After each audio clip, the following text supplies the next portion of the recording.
So welcome once again and a very good morning to all of you. So we are going to discuss the detailed descriptions of the different groups of the microorganisms. So in the first we will start with the bacteria group and you will have to make a note है ना अपना अपना notes तुम लोग बना लेना एक bacteria लिख लो उसके बारे में जो भी डिटेल्स है उसको पॉइंट वाइज एक एक पॉइंट करके लिखते रहो है ना। तो बैक्टीरिया में तुम लोग सबसे पहला जो पॉइंट लिखोगे वो ये लिखोगी they are single celled microorganisms. First point ठीक है, वो लोग सिंगल सेल्ड माइक्रोऑर्गेनिज्म होते हैं। सेकंड पॉइंट लिखो कि दे हैव सेल वॉल। उन लोग का जो सेल होता है वो लोग यूनिसेलुलर हैं तो उन लोग का जो सेल है उस सेल का वॉल होता है, सेल वॉल होता है उन लोग के पास प्रोटेक्शन, बट उन लोग का जो सेल का न्यूक्लियस होता है वो अनऑर्गेनाइज्ड होता है। तो सेकंड पॉइंट लिखो they have cell walls but do not have organized nucleus. They have cell wall but do not have organized nucleus. Second point लिख लिए। ओके, थर्ड पॉइंट लिखो अब तुम लोग कि they can feed, move, respire and reproduce on their own. They can feed, move, respire and reproduce on their own. ठीक है, किसी का जरूरत उन लोग को नहीं पड़ता ये सब एक्टिविटीज के लिए। ठीक है, नेक्स्ट पॉइंट लिखो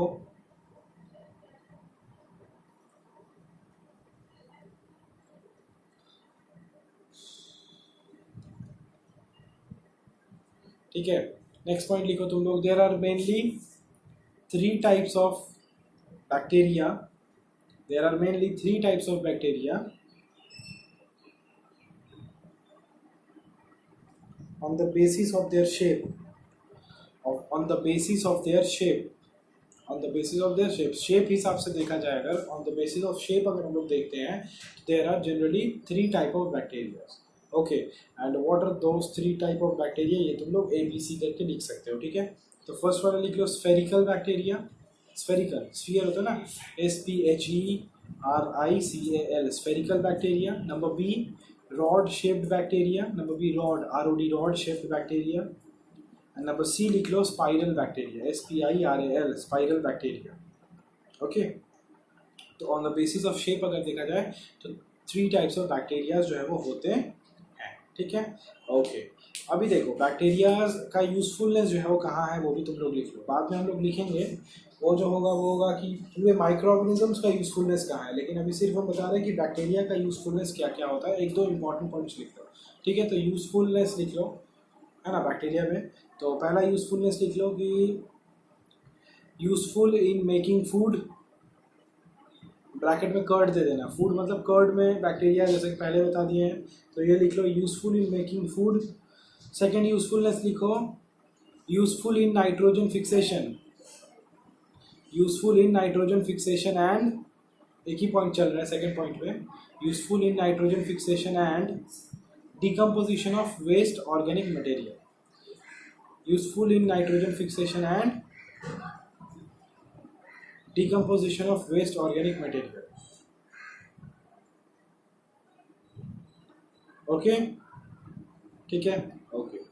अभी इसके बाद तुम लोग लिखो नेक्स्ट पॉइंट में कि what are the diseases which are caused by bacteria. तो लिख लो डिजीजेस कॉज्ड बाय बैक्टीरिया, कौन सा कुछ कॉमन डिजीजेस है ना, जो कि कुछ common human diseases which are caused by bacteria वो लिख लो दो तीन। एक लिखो कॉलेरा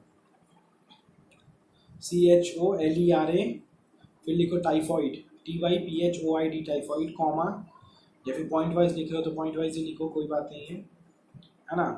उसके बाद लिखो food poisoning FOOD food POISONING food poisoning and tuberculosis TUBERCULOSIS एक साथ होगा without any space, tuberculosis. Okay, tuberculosis के ब्रैकेट में तुम TB लिख सकते हो, कैपिटल T कैपिटल B। ठीक है, ये शॉर्ट फॉर्म होता है TB। तो ये कुछ ह्यूमन डिजीजेज है which are caused by bacteria. समझ में आया? पॉइंट वाइज लिख लिए एकदम क्लियर रहेगा, 4-5 पॉइंट लिखिए, एकदम स्ट्रॉन्ग पॉइंट है।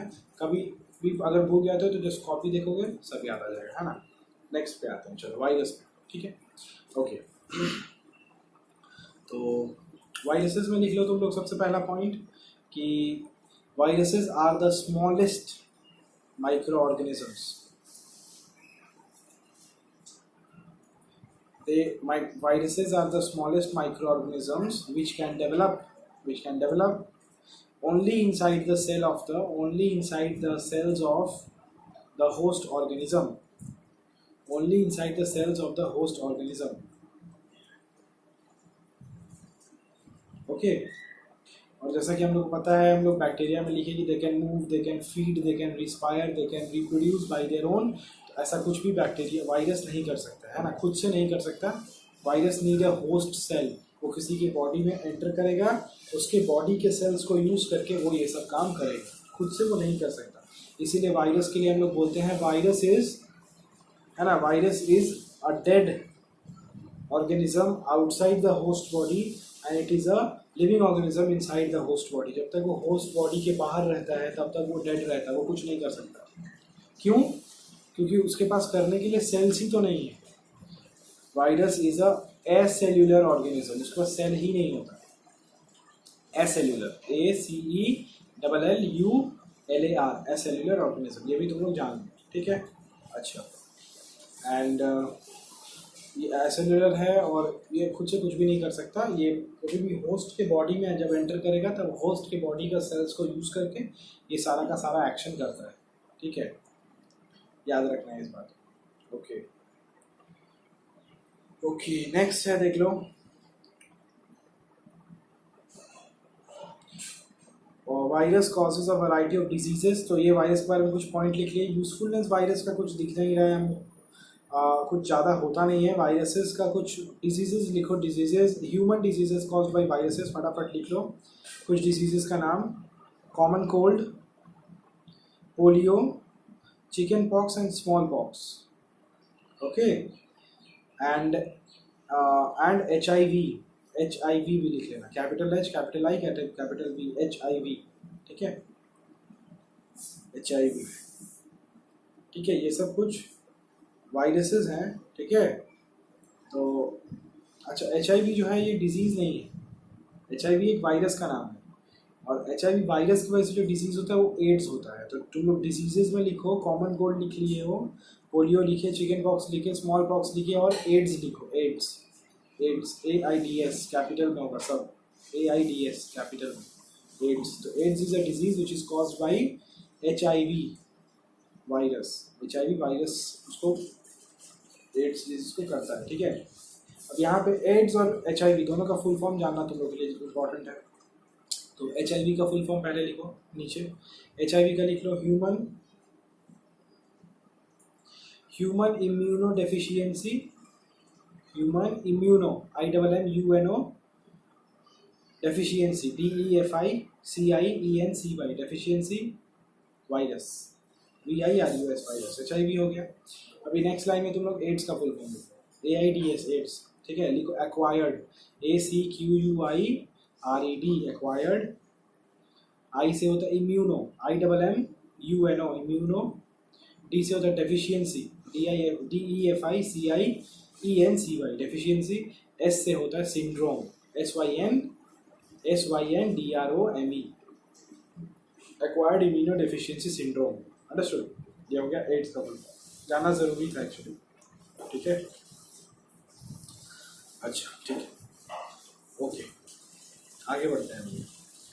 थर्ड ग्रुप पे हम लोग आते हैं, that is the protozoans, okay. So इन प्रोटोजोअन में तुम लोग लिख लो कि they are single celled microorganism, पहला point, they are single celled microorganism, first point. Second point लिख लो, they are found in pond, lake, dirty water. Pond, lake, they are found in pond, lake, river and dirty water. Pond, lake, river and dirty water, लिख लिए, okay. कुछ example लिख लो, protozoa का कुछ example लिख लो, amoeba, paramecium and plasmodium. Amoeba, AMOEBA, amoeba, comma, paramecium, PARAMECIUM, and plasmodium, PLASMODIUM, plasmodium, okay, लिख लिए, ओके, ठीक है। नेक्स्ट कुछ लिख लो तुम लोग, diseases, human diseases caused bye protozoa, लिख लो, उसके बारे में लिख लो तुम लोग। Human diseases caused bye protozoa लिख लो, तो उसमें तुम लोग लिख लो मलेरिया लिख लो, MALARIA मलेरिया। उसके बाद तुम लोग लिख लो डिसेंट्री, DYACNTRY डिसेंट्री।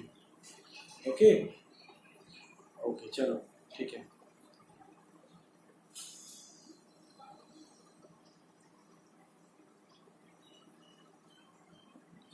अच्छा अभी तुम लोग एक और पॉइंट लिख लो, मलेरिया जिस प्रोटोजोआ की वजह से होता है, the protozoa which causes malaria, तो उसका नाम भी जान लो तुम लोग। और जो प्रोटोजोआ जिसकी वजह से जो है वो डिसेंट्री होता है उसका भी नाम जान लो तुम लोग, ठीक है।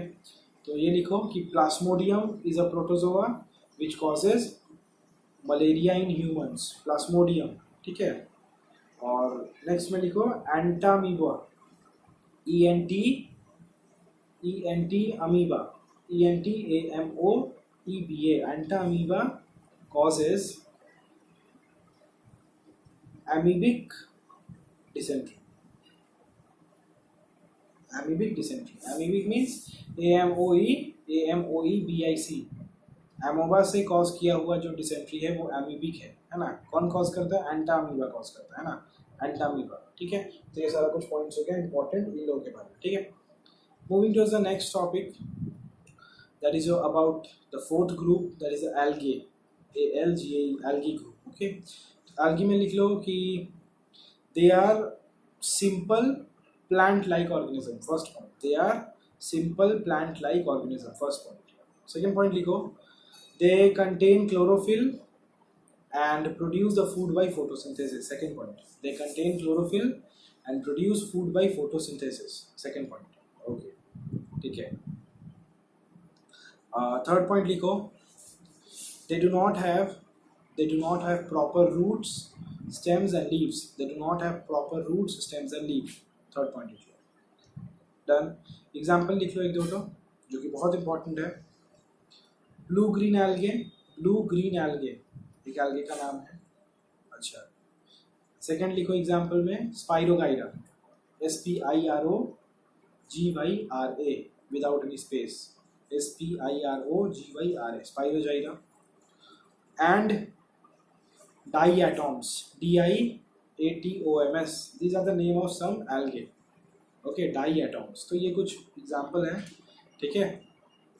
तो ये तुम लोग को लर्न रहना चाहिए, ठीक है।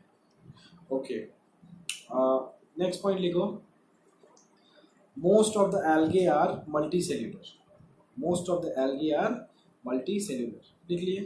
ओके नेक्स्ट लिखो यूजफुलनेस लिख लो इसका। नेक्स्ट पॉइंट में इसका यूजफुलनेस लिखो, यूजफुलनेस देके एक पॉइंट लिख लो कि the blue green algae have the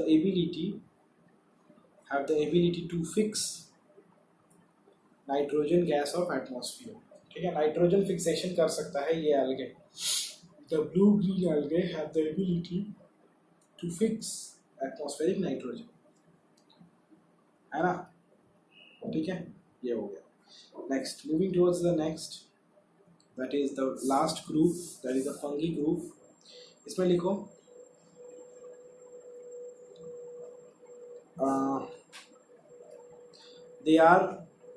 they are large group of organisms which do not have chlorophyll and do not perform photosynthesis, लिख लिए, ठीक है। ये कंप्लीट है, फर्स्ट पॉइंट लिख लीजिए। अच्छा कुछ एग्जांपल लिख लो सेकंड में। एग्जांपल लिख लो mushroom, yeast, YEAST yeast, comma mould, MOULDS moulds, comma penicillium, PENICILLIUM penicillium, comma aspergillus, ASPERGILLUS। जितना नाम बोल रहे सब लिखना पड़ेगा, पहले तो इतना नाम नहीं बताएं, अभी बता रहे हैं, इसका मतलब जरूर इंपॉर्टेंट होगा, इतना सोच लिया करो थोड़ा, ठीक है। जिसके भी मन में ख्याल आया कि नहीं इतना नाम नहीं लिखेंगे, तो उसी के लिए था ये बात। हमको पता है किसके किसके मन में आया होगा, तुम लोग अच्छे तरीके से पहचानते हैं। ओके ठीक है, नेक्स्ट पॉइंट लिखो जो कि बहुत इंपॉर्टेंट पॉइंट है फंगी के लिए। लिख लो कि all the fungi except yeast, all fungi except yeast are made up of fine threads, THREADS, fine threads called hyphae। hyphae का स्पेलिंग सर लिख लो, HYPHAE, hyphae। ओके चलो नेक्स्ट पॉइंट लिखो, they need moist and warm conditions to grow, they need moist and warm conditions to grow। next point लिखो, most of them are saprophytes, है ना, means their mode of nutrition is saprophytic mode of nutrition, है ना। अभी तुम लोग ये सब पिछले क्लास में पढ़े हो, ऑटोट्रॉफिक, हेटरोट्रॉफिक, सैप्रोट्रॉफिक, पैरासाइटिक सब जानते हो तुम लोग।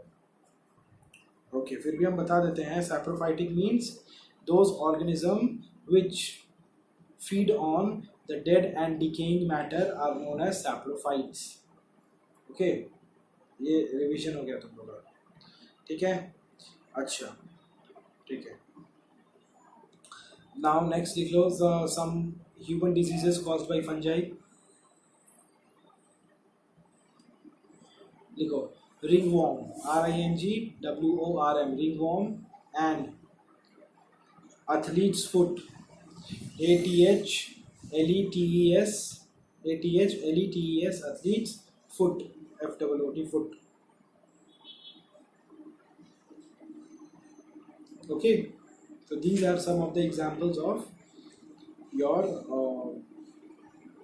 diseases which are caused by the fungi।